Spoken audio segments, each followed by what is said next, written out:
वालों पर, सलाम हो इस पाक जमीन पर, सलाम हो आप पर, सलाम हो अब्दुल कदीर खान पर, सलाम हो अब्दुल सलाम पर, सलाम हो बहरिया पर, फिजाइया पर, इस पाक जमीन पर।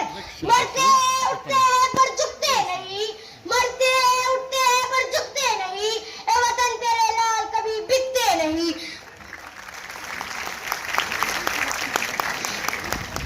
जनाब सदर, सलाम हो उस शख्स पर कि जिसने दुश्मन की नापाक इरादा को भी खात्मे में लाया और उसकी औकात को भी खात्मे में लाया।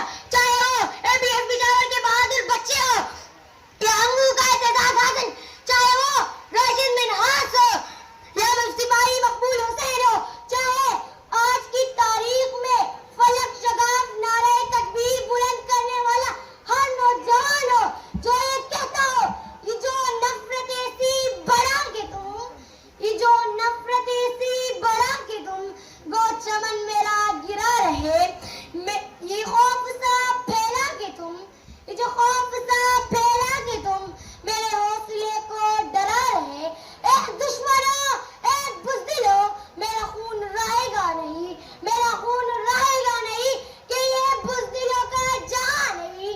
ना हम कभी डरे थे न डरेंगे हम, ना हम कभी झुके थे न झुकेंगे हम। इंतकाम लाजवाब लेंगे, हर जुल्म का हिसाब लेंगे। जिन्हा का पाकिस्तान